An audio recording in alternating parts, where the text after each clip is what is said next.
Welcome to Soapbox Wisdom. I'm Barbara Menino, And I'm Christine Rothdeutsch. and today we're talking about being in business for yourself and whether that does really mean that you have to go it alone. Christine, we've talked about this a number of times. What are your thoughts about going it alone versus getting some help from the outside? Well, Barbara, this, like you say, yes, this has come up multiple times, and I've spoken with other people about this too. Because, my short story on this is when I decided to do my own thing 13 years ago. I said, well, I'll print a business card, I'll hang my shingle out, I'll go to networking events, and people will want to work with me. And yeah, that wasn't happening. I thought I could figure it out because I was an ardent learner. It's like I can figure it out, but I want to say it was a couple years into my business that I was presented with a program. I don't want to say a coach per se, but it was a program that a coach was putting on, short program, and I said, "Oh, I really need this," and that was my first time of investing in learning how to do this business thing. And it just started my journey on having different coaches, being in different programs. And I know personally it is a huge decision to, put your time and money into learning how to do business, and that there's also different aspects. I don't know. How was it for you when you decided to, do writing on your own? How was it? So there were, I think, a lot of assumptions and hopes involved, just like you.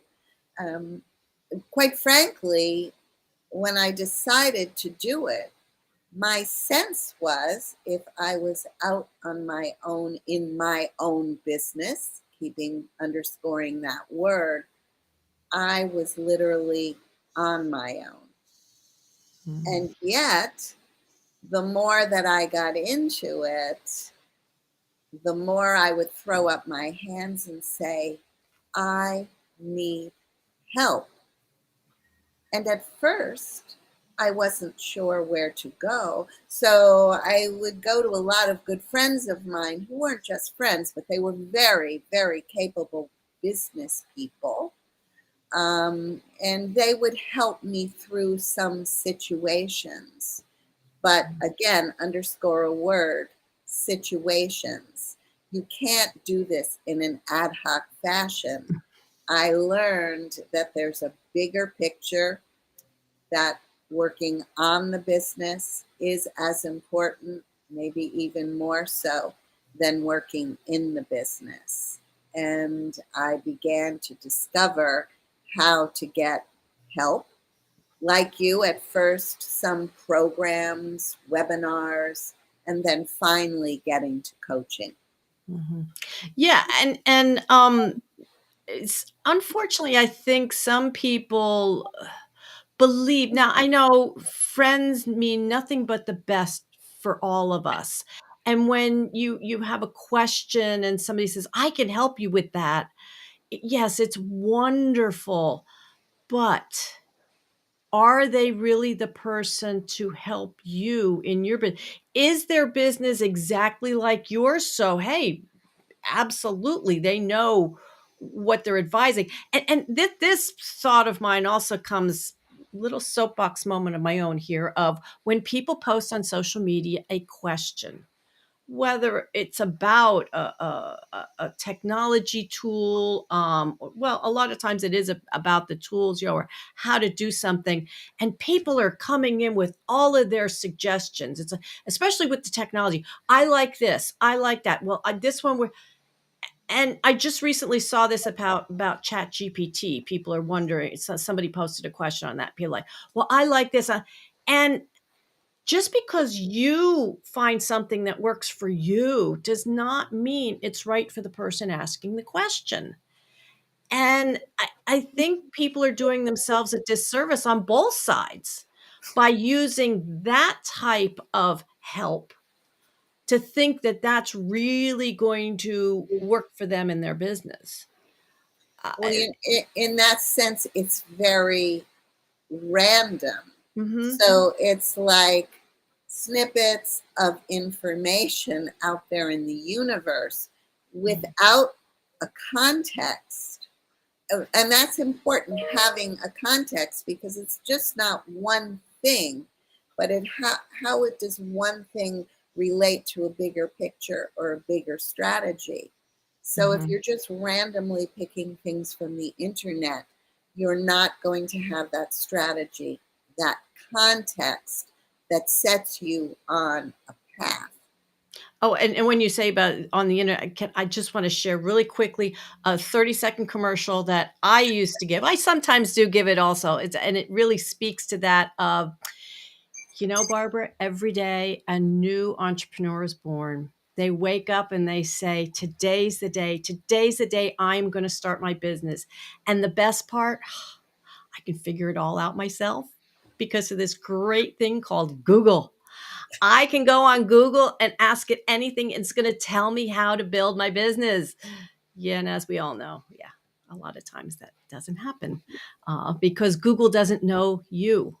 And that's where all this intermittent advice, it's just pieces that is not really built for you in your business. And that's where, well, let's just talk about this, the coaching industry. Uh, that's, most people when they think about getting help, it's like, got to get a coach, got to get a marketing coach, a sales coach, or a business coach, or different nuances of this stuff. And yes, it can get expensive. It can get overwhelming. I find that sometimes when I'll have looked at things in the past and it's like, oh, but and you get this included in your coaching, you get that included in your coaching. And in the beginning, I got drawn in to that aspect of like, wow, it's this much money, but look at all these components that I get. I get all this help and everything. And I'll share, I was getting overwhelmed with, okay, so I'm learning this, I'm learning, when do I have time to work my business? So it wasn't just a money thing, it was a time thing too. Um, and I want to say sometimes people also just think that, oh, coaches, that's just somebody telling you what to do, and I don't need that and everything. But we didn't learn everything in school that we needed to know, did we? No, there's so much in life that we all need help with. That was just another sidebar. Sorry about that. Well, as I was listening to you speak, and you used the word overwhelm at least once and maybe more.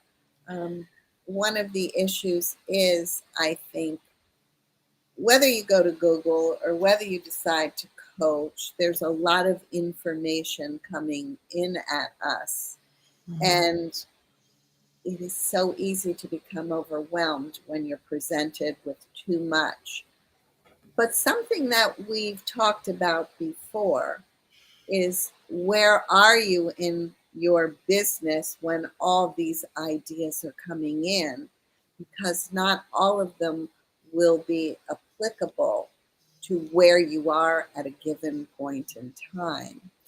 It's almost as if you need to take a deep breath and kind of sit back and assimilate what's being taught to you, or even your mentorship, and decide what really applies to who you are, what your work and learning style is, and where you are right now. At the end of the day, you're the linchpin to all of this, all the outside help, but you're right at the center. You need to take all that information and bring it to life and make things happen. Oh, thank you for saying that, Barbara. You're absolutely right, because a lot of times you're looking at something, you're hearing a presentation, and you think, "Oh my goodness, this is it. This is the key to building my business." And I think your mind kind of goes to they're going to build my business for me and it's just going to happen. Yeah, no, you got to do the work. Gotta do the work. And when you say you've had a coach and then it's like, all right, I learned all this. I'm not going to invest again because I need time to take all of that stuff and figure it out on my own. And well, part of me says, yeah, but if you could figure it out on your own, you would have been doing the work along the way. Although, like I say, there is overwhelm. Um, but figuring it out on your own doesn't give you any human being, we can say human being, to listen to maybe a struggle that you're having. Maybe you have sales conversations, but it's not going well. Well, how do you figure that out on your own when it's just you and your mind, with the knowledge that you have? I believe every human being needs somebody on the other side to bounce ideas off of learning from other people. So that notion of, oh, I'll figure it out on my own. I'm really curious if our audience knows of anybody that has really been successful at that. I don't know. Well, there is a song, an old song by some old crooner that says everybody needs somebody sometime. And there is definite, I mean, you cannot dispute the benefit of the bounce back ability factor. If you're just asking questions and answering them yourself, how in the world are you going to know if you're right? You need the insight of other people. You need the reaction of other people. You need other people to say, I've been there and this is what worked for me. Have you considered? It gets the wheels turning. And unless the wheels are turning again in a context, it's going to be hard to get out of the mud. It's going to be hard to continue to move forward. But then here's the rub. So what's one to do? And we've discussed this many times. So there's coaching, and then there's doing it on your own. There's coaching that can be costly, worthwhile, but costly, and that brings up the fear of how much money do I have in my wallet to spend? And there's going it on your own, which is zero cost, but maybe not with the resources to get you from point A to point B. So, question is there a middle ground between this and this? Is there a complement that will make it work so that you're not going it alone, that you get the benefit of others, and that you have a better opportunity to move forward in your business? Can I answer that question? Can I answer that Yes, question? I was Is there a hoping middle ground? there's nobody else here. I want our audience to understand, yes, there is a middle ground to, having a full-fledged coach or going, yes, there is a middle ground. There are many options out there. But what you have to look at is for consistency. Again, when you're just listening to one-off pieces of information from different people, you're not getting a clear picture. And you need to have that consistency with someone who gives you valuable feedback. And I bring that up because we all want to be helpful, but over the years, I've seen, I was in a small group years and years ago with some other business owners, and somebody had put a landing page together for an event, I want to say, and was showing it to people in the group. And people are like, oh, wow, that is really nice looking. Oh, that's beautiful. Oh, this is nice.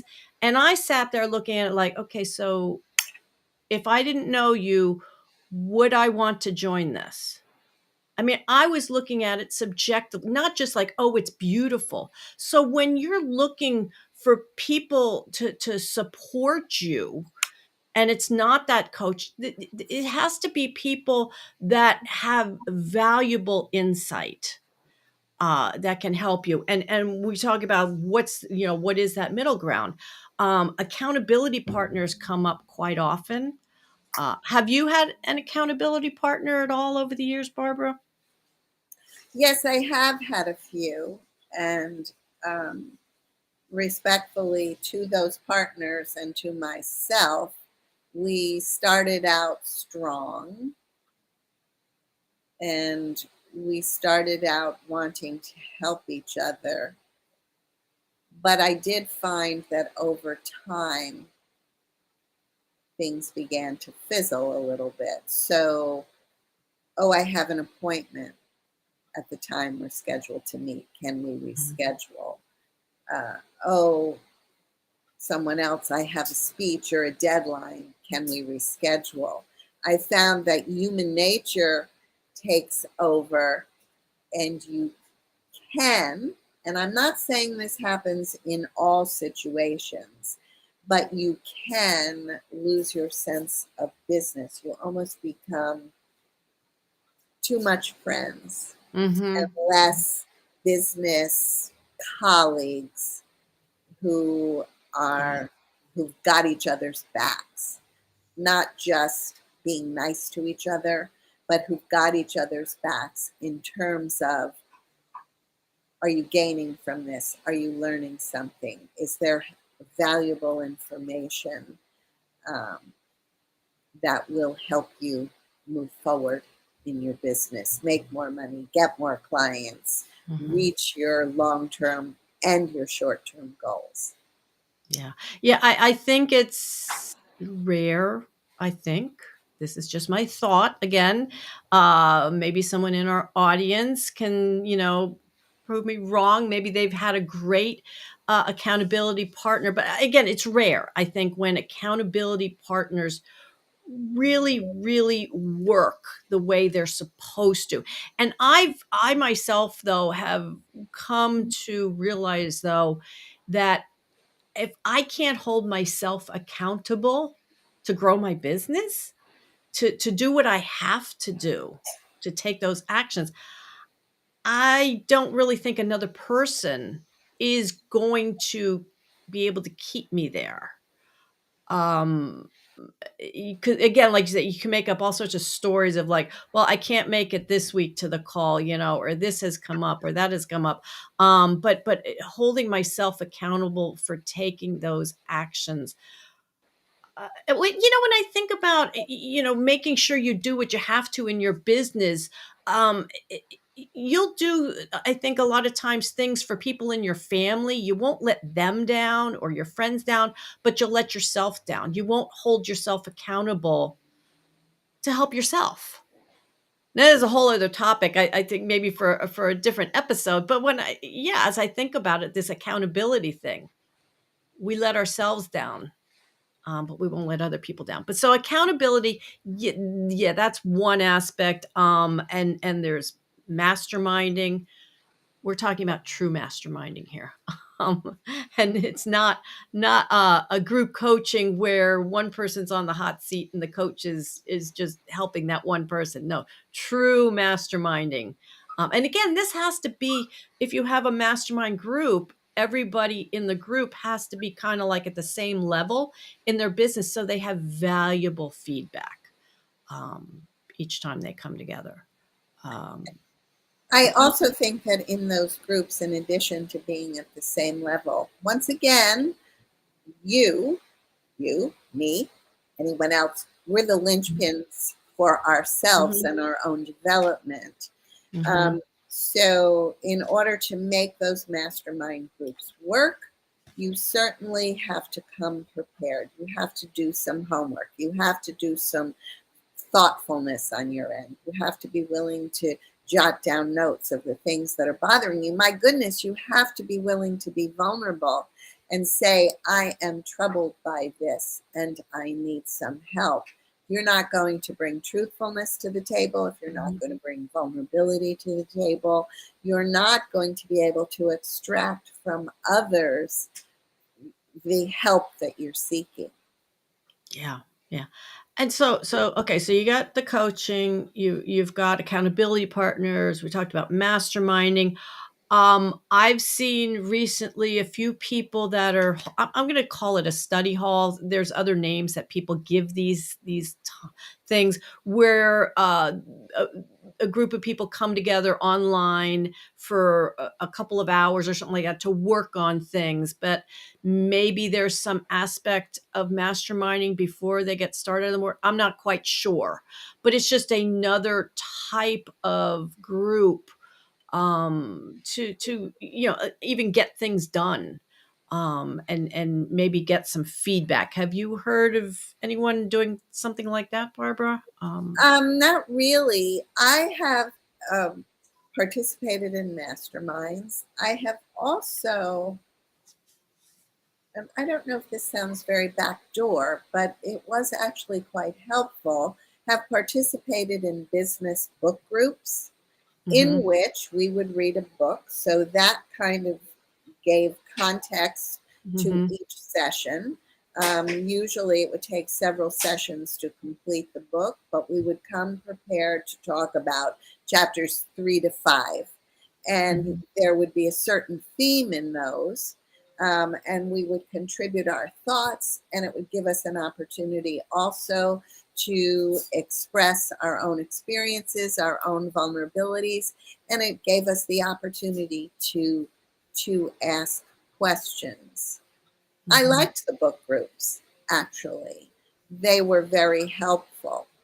But I know something that you always say, and I often say to my clients when I'm talking to them about issues they have, you got to have some skin in the game. So you Mhm. bring your commitment, you bring your vulnerability, but skin in the game is the good old dollar sign Mhm. because it's the anchor that, on a very base level, says, well, I'm not wasting my money. I put Yeah. out bucks to pay for this help. I'm going to make the most of it. Do you think you need that dollar sign to really, really make these things fly? For the most part, yes. And I see the pushback on this in masterminds, in groups where people are kind of helping one another. Some people have the thought that, well, if we're all working together, like why should there be one person that we pay, say, a membership fee to? I believe also somebody has to be the manager, the leader of whatever it is that you're involved in, and that takes time. That takes work on that in Oh, order for it to work properly. huge. Because when you just get a group of people together and like, "Okay, we're gonna do this thing now," over time, it falls apart. But when you have someone that's qualified, somebody who knows how to keep the group going well, especially in masterminding, that there's an art there too, facilitating good masterminds. Yeah, you have to invest in those. Now there are some free resources out there too.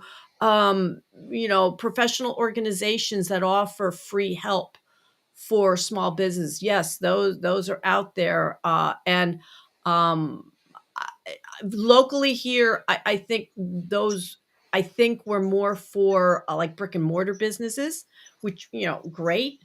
Um, yeah, free or putting skin in the game, and I think with everything, yeah, unless you have, something invested in there, and again, it's a mind thing. Our mind plays tricks on us. And if something's free, yeah, you don't tend to put as much value there and make it work. When you have a facilitator, that person serves many purposes. So that person can come with a lesson plan, let's say. Mhm. That person can direct the conversation to elicit the right kinds of questions that get a discussion going. Mhm. That person can help monitor the discussions so they don't get out of hand. By out of hand, I mean that people don't go off on tangents, but that the Mhm. discussion is valuable and worthwhile. I used to belong to writing workshops, and there was always a facilitator. There was always uh, a published author of some note who led the neophytes, and we would provide uh, our writing. And not only would the facilitator critique them for the next session, but the other members of the group. And again, through that directed discussion, there was learning. Yeah. So, yes, the facilitator who heads the show definitely puts in work between sessions and at the sessions to keep Mhm. the flow going properly. Yeah, and that direction is so needed when I think when you don't have that and some experiences I've had over the years, not just in a mastermind, but in other organizations of where people, one, really don't know the question that they need to be asking, so they're not really getting the right help, but then also going off on too much backstory. I know some of the programs I've been in, the coaches will say, "Look, I don't need the backstory, just give me the question," and it's so true, but people want to just talk, and you're wasting time, and I really hate to waste time in those. It's like, get to the point. So yeah, this is a skill, and yeah, you need to pay for that. You need to, recognize that not everybody is good at facilitating these things and making it valuable for everybody. You, Um, I think one of the marks of a successful mastermind outcome, and I'm talking about it by session and also cumulatively, is that you walk away having learned something new, and or you walk away with a new or different perspective on something that you've thought about and thought about in a particular way. And those are kind of more substantive things, right? They are bits of learning that you can take and apply in your business.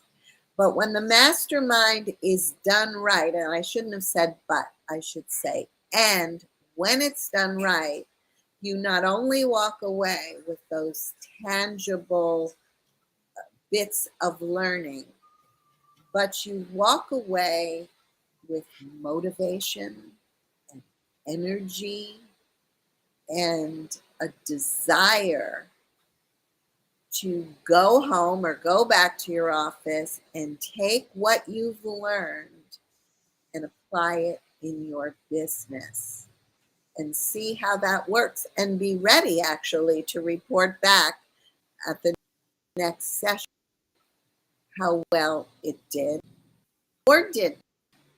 And in mhm, either case, why?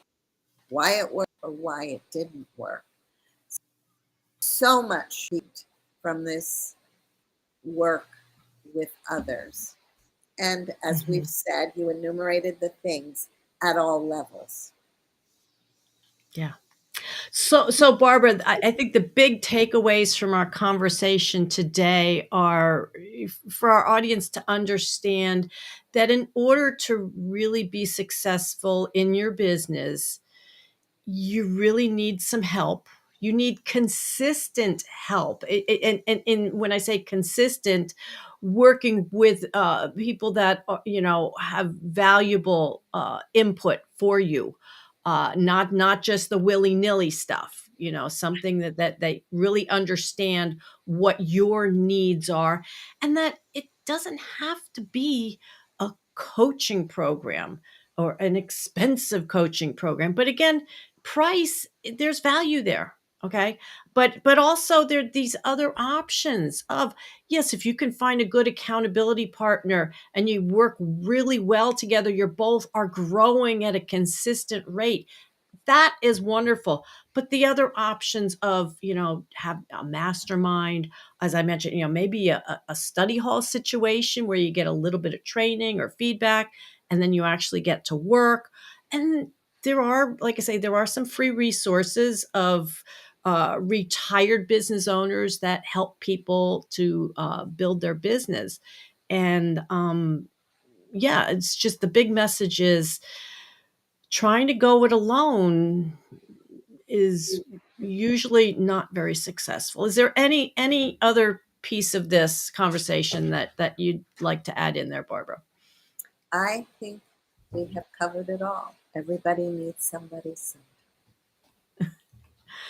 Well, I hope that our audience has gained some golden nuggets from this episode of Soapbox Wisdom, and we'll see you next time.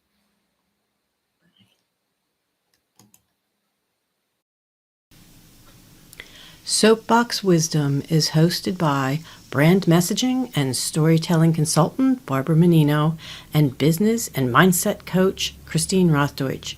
You can find them online at barbaramenino.com and